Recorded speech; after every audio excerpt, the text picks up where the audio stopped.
Hi everyone, you know who I am. I am Dr. Nicolle, your double board certified family medicine and preventive medicine physician.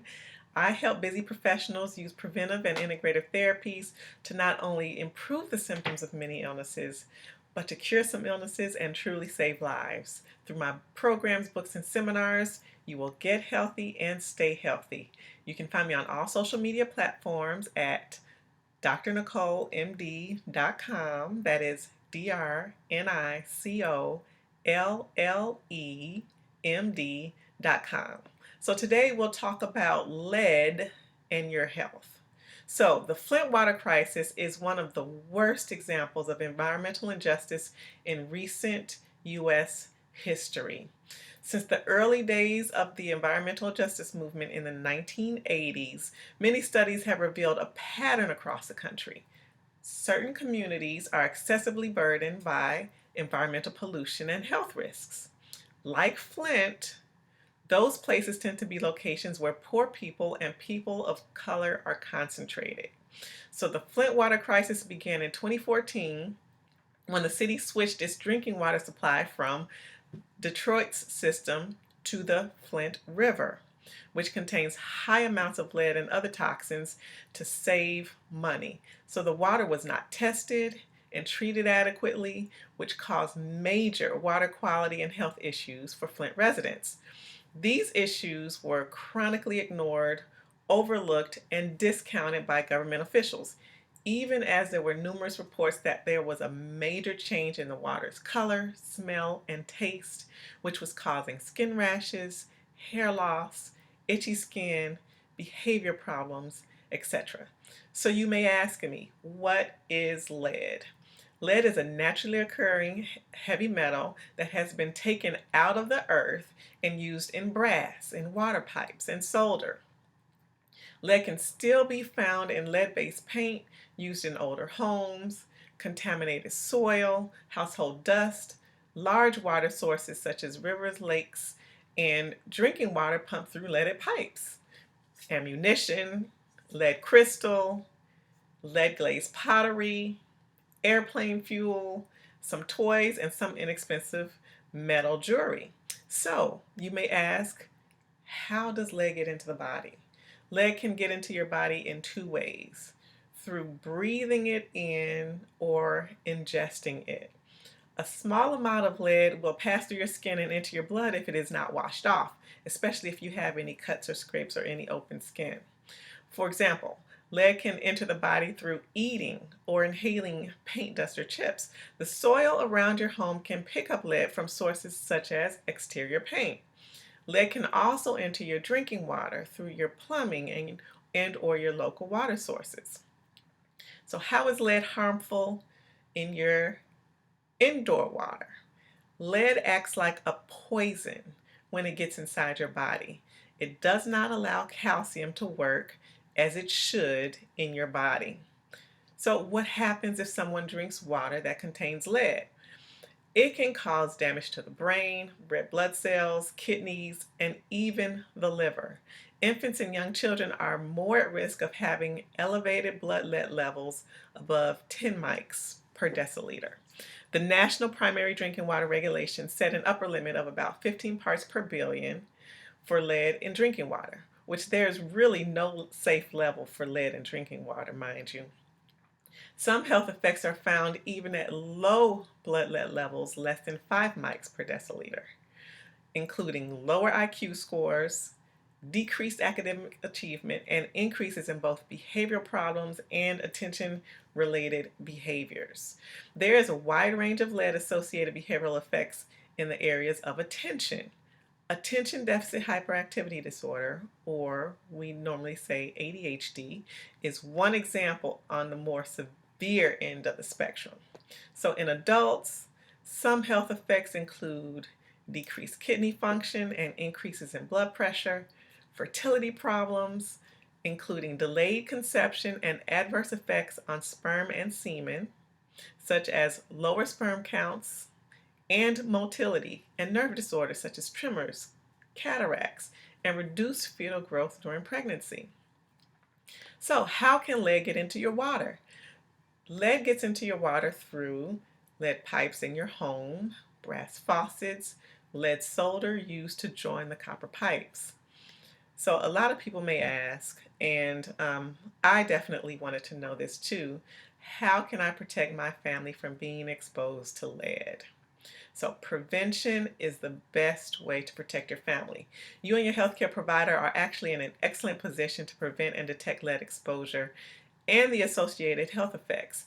Depending on your level of exposure, medications given intravenously under medical supervision can remove these toxins. These medications bind the metals, a process called chelation. Your doctor will test your blood, urine, and hair to measure metals toxicity. The source of most lead in children is drinking water and dust and chips from deteriorating lead paint on interior surfaces. So, if you live in an older home, check with your local health department about any lead that may be in the paint, dust, or drinking water. Professional cleaning, painting over old paint to stabilize it, and removal of hazardous building components such as old pipes can prevent lead exposure. All of these should be done by trained professionals and contractors certified by the EPA. Another thing you can do to prevent your exposure is to cook with and drink only cold water from your faucet. Don't drink the first water out of your tap in the morning. Let it run for at least 2 minutes. Also, water filters can get rid of lead, but they need to be changed as recommended to work well. But please note that if you live in an area like Flint, where the water quality is very poor, please use bottled water until clean water is restored. Also, you want to avoid storing food in imported pottery and dishware as it may contain lead. And you also want to monitor recalled toys and jewelry by visiting the Consumer Product Safety Commission website and remove recalled items from your home. So if a household member works in a lead-related occupation, they should change their work clothes and shoes before entering the home, and their work clothes should be washed separately.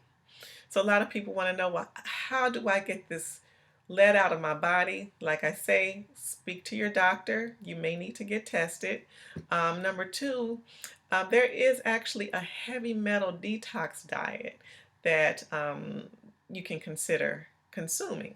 So this includes vitamins, minerals, plants and algae, and even probiotics. Some vitamins have been shown to be very effective in preventing lead and cadmium toxicity.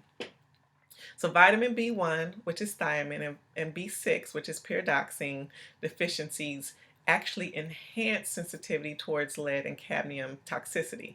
So vitamin B1 and B6 supplementation has proven to be effective against lead and cadmium toxicity.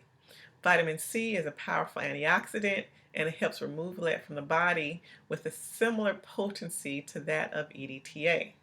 Vitamin C deficiency is also known to enhance sensitivity towards lead and cadmium toxicity. So when you're vitamin C deficient, it's not a good thing. Vitamin D3 prevents your bones from releasing lead into your bloodstream. Vitamin E is a powerful antioxidant and protects the kidneys from oxidative stress of heavy metal toxicity. Glutathione protects the liver and may protect cells from the oxidative damage that heavy metals can cause. Some minerals you may want to consider are zinc, calcium, and iron. Deficiencies in zinc, calcium, and iron can lead to greater absorption and toxicity of lead and cadmium. So zinc, calcium, and iron supplementation has proven to be effective against lead and cadmium toxicity. Plants and algae, spirulina and chlorella can bind heavy metals and attenuate lead or cadmium toxicity in the liver, kidneys, and brain. These algae contain many powerful antioxidants and anti-inflammatory properties such as vitamin C, vitamin E, and they have the carotenes in them, which enables them to alleviate toxic metal-induced oxidative stress. Tomatoes. Tomatoes are rich in iron, calcium, selenium, zinc, vitamins B and C, and quercetin. Berries are also good for you. Berries contain essential elements, vitamin C, anthocyanin, and catechins. Onions are rich in selenium, quercetin, vitamins B and C. Garlics are rich in sulfur-containing compounds, essential elements, and vitamins C and E. Grapes are also good for you. They're rich in vitamins, essential elements, and anthocyanin. Curry leaves have actually been found to be helpful. Curry leaves decrease cardiac lead and cadmium levels and increase the activity of cardiac antioxidant enzymes. Cilantro can bind heavy metals and remove other toxic agents from the body. Green tea has high antioxidant activity and repairs the liver.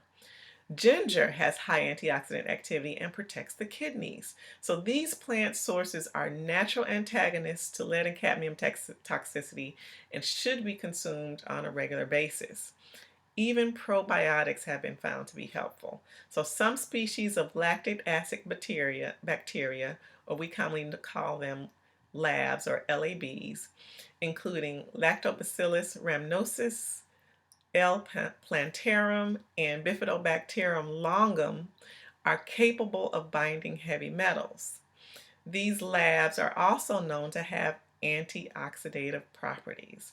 So I really want you to just take charge of your health. Talk with your healthcare provider about any integrative or complementary health approaches that you use, including any detoxes or cleanses. Together, you and your healthcare providers can make shared and well-informed decisions. The environment in which we live is a major determinant of our health and well-being. Clean air, water, soil, plants, food supplies, and even our community environment, which includes the social determinants of health, are essential for our personal health. We will continue to talk about the environment and try to answer the question, what is in an unhealthy environment and how does it get under the skin? The environment's effect on our health is complicated, but there are ways we can prevent and reduce toxic exposure. Thank you so much for tuning in. Again, this is Dr. Nicolle. You can find me on drnicollemd.com, and I will speak to you soon. Take care.